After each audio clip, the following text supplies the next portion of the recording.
मैं सुशील सिंह, आपके हिंदी के टीचर। आज हम लोग पढ़ेंगे हिंदी व्याकरण क्लास 4 की।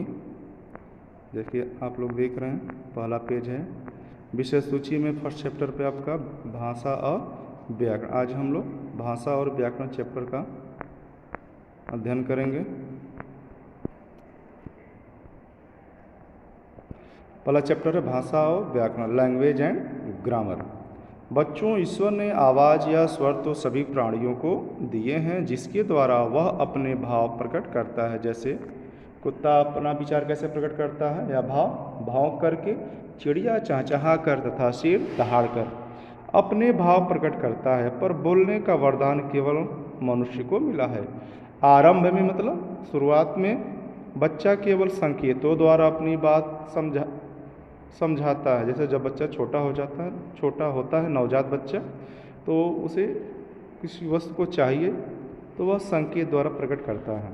फिर छोटे छोटे शब्दों द्वारा, बाद में वाक्यों द्वारा अपनी बात कहता है। आगे जाकर वह पढ़ना लिखना सीखकर अपनी बात लिखकर बताने लगता है। धीरे धीरे उसकी भाषा में निखार आने लगता है। इस प्रकार वह सुनना, बोलना और लिखना और पढ़ना सीख जाता है। इसको समझते हैं। जैसे दो बच्चियां आपस में टेलीफोन पे बात कर रही हैं ना, जैसे चित्र में देख रहे हैं, अंशिका और रिया दोनों टेलीफोन पर बात कर रही हैं। वे बोलकर आपस में अपनी बात को क्या कर रही हैं, प्रकट कर रही हैं। एक दूसरे से बात कर रही हैं, मतलब अपने विचारों को प्रकट कर रही हैं, आदान प्रदान कर रही हैं। तो यह किसका प्रयोग कर रही हैं, भाषा का प्रयोग कर रही हैं।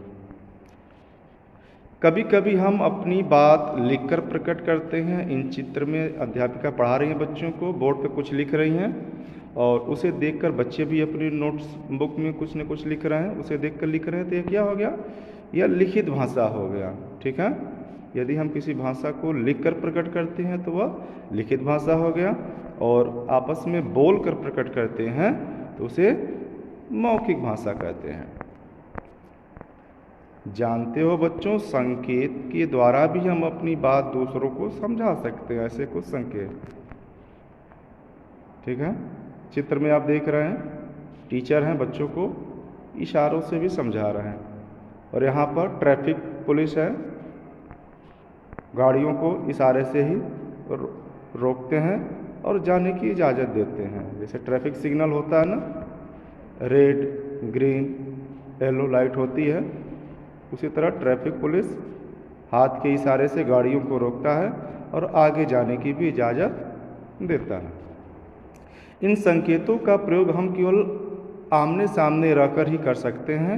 दूर बैठे लोगों से संकेत के द्वारा बात नहीं की जा सकती, अतः दूर बैठे लोगों से बात करने के लिए भाषा की आवश्यकता होती है।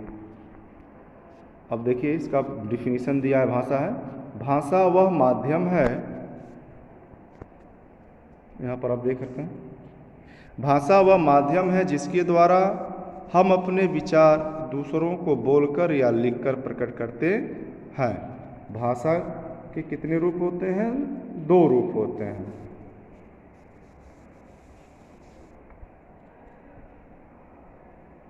भाषा कौन, पहली भाषा है मौखिक भाषा और दूसरी लिखित भाषा। पहला हम समझेंगे मौखिक भाषा। जब हम बोलकर अपने विचार प्रकट करते हैं और दूसरा उसे सुनकर समझता है तो उसे मौखिक भाषा कहते हैं। लिखित भाषा, जब हम लिखकर अपने विचार प्रकट करते हैं और दूसरा उसे पढ़कर समझता है तो उसे लिखित भाषा कहते हैं। जैसे हम लोग नोट्स बनाते हैं, CW लिखते हैं, फेयर कॉपी पर लिखते हैं, ये सब क्या है, आपके लिखित भाषा में आ जाती है। सिंपल सी बात, जब हम अपने विचारों एवं भावों को प्रकट करते हैं, एक दूसरे को प्रकट करते हैं, वह क्या कहलाती है, भाषा कहलाती है। यह भाषा वह माध्यम है जिसके द्वारा हम अपने भाव व विचारों को एक दूसरे तक पहुंचाते हैं या प्रकट करते हैं, वह भाषा कहलाती है। भाषा कितने प्रकार की होती है, सिंपली अगर देखा जाए तो भाषा के 2 प्रकार हैं, मौखिक भाषा और लिखित भाषा। जब हम बोलकर अपने भाव और विचारों को प्रकट करते हैं तो वह मौखिक भाषा कहलाती है, और उसी भाषा को जब हम लिखकर प्रकट करते हैं अपने विचारों को तो वह लिखित भाषा कहलाती है। अन्य भाषाएं में जैसे संसार के अलग अलग देशों में अलग अलग भाषाएं बोली जाती हैं। हर व्यक्ति अपने तरीके से अपनी बात कहता है, अतः सबकी अपनी अपनी भाषा होती है। क्या आप लोग जानते हैं भारत में कुल कितनी भाषाएं बोली जाती हैं? भारत में लगभग 1600 से भी अधिक भाषाएं बोली जाती हैं। ठीक है, आप यहाँ देख रहे हैं कुछ भारतीय भाषाएं और कुछ विदेशी भाषाएं। तो फर्स्ट आपका कश्मीर में कौन सी भाषा बोली जाती है? कश्मीरी। पंजाब में पंजाबी भाषा बोली जाती है। उड़ीसा में उड़िया भाषा। आंध्र प्रदेश में तेलुगु। महाराष्ट्र में मराठी बोली जाती है। और विदेशी भाषाओं में नेपाल में नेपाली भाषा, चीन में चीनी भाषा, स्पेन में स्पेनिश भाषा बोली जाती है, ऑस्ट्रेलिया में अंग्रेजी और जर्मनी में जर्मन भाषा बोली जाती है। फ्रांस में फ्रांसीसी है। अब हम लोग लिपि के बारे में समझते हैं। किसी भी भाषा को लिखने के लिए जिस चिन्ह का प्रयोग होता है या जिस माध्यम की आवश्यकता होती है उसे लिपि कहते हैं। ठीक है, हर भाषा को लिखने का अपना अपना क्या होता है? ढंग होता है। उसे लिखने के लिए अलग अलग चिन्ह की भी आवश्यकता होती है, उसी को हम क्या कहते हैं? लिपि कहते हैं। जैसे कि हिंदी, संस्कृत और मराठी भाषा की लिपि क्या है? देवनागरी है। हिंदी भाषा की लिपि क्या है? देवनागरी लिपि है। संस्कृत की भी देवनागरी है। मराठी भाषा की भी लिपि क्या है? देवनागरी है। जैसा कि आप जानते हैं नेपाली भाषा भी देवनागरी लिपि में ही लिखी जाती है। लिपि की परिभाषा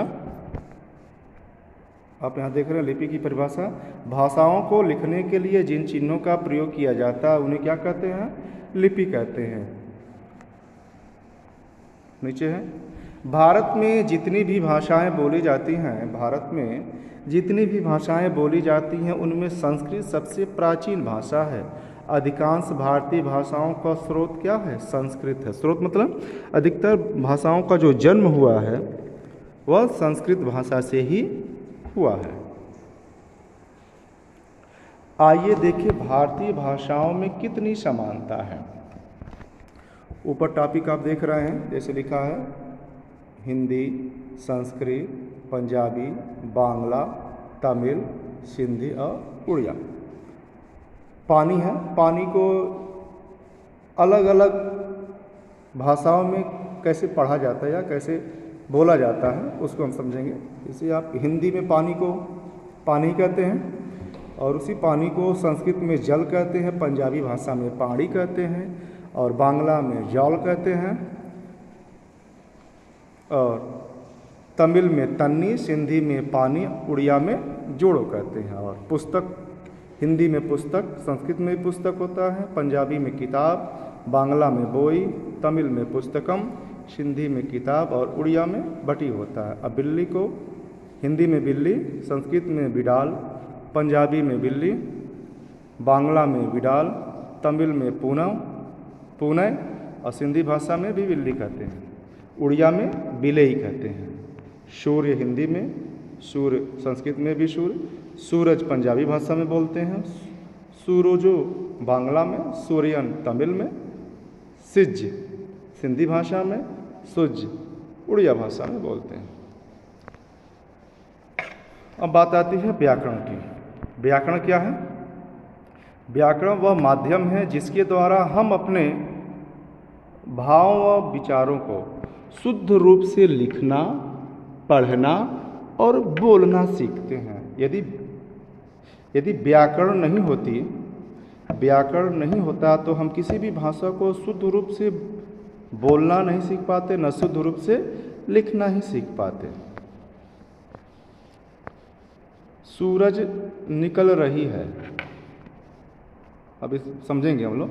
सूरज निकल रही है, तो सूरज निकल रही है यह सेंटेंस क्या है? पूरा वाक्य क्या है? गलत है। सूरज क्या है? पुल्लिंग है, तो सूरज निकल रहा है होना चाहिए।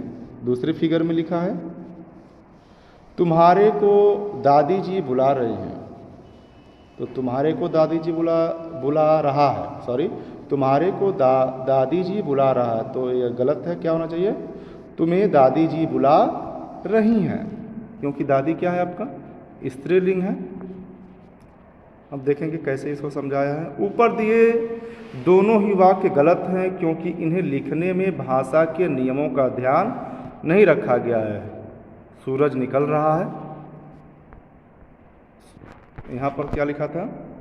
सूरज निकल रही है, तो उसका सही क्या होगा? सूरज निकल रहा है। यहाँ पर क्या है? तुम्हारे को दादी जी बुला रही हैं, तो इसका शुद्ध रूप क्या होगा? तुम्हें दादी जी बुला रही हैं। बच्चों, क्या आपने समझा कि पहले वाले वाक्य क्यों गलत हैं? क्योंकि उन वाक्यों को भाषा के नियमों के अनुसार नहीं लिखा गया। जैसे पहले वाक्य में सूरज क्या है? पुल्लिंग शब्द है, स्त्रीलिंग नहीं है। और दूसरे वाले में तुम्हारे को गलत शब्द का प्रयोग हुआ है। और दादी क्या है? दादी जी स्त्रीलिंग है। अब आगे चैप्टर हम लोग पढ़ेंगे तो पुल्लिंग स्त्रीलिंग के बारे में भी समझेंगे, तो उसमें और क्लियर हो जाएगा कि लिंग क्या होता है और पुल्लिंग और स्त्रीलिंग क्या होती है। अब व्याकरण की परिभाषा। व्याकरण वह शास्त्र है जो भाषा को शुद्ध रूप में बोलना, लिखना और पढ़ना सिखाता है। हमें आशा है कि आप सभी बच्चों को यह टॉपिक भाषा और व्याकरण अच्छे से समझ में आया होगा। ठीक है, और कल हम लोग इस टॉपिक के एक्सरसाइज को समझेंगे। धन्यवाद।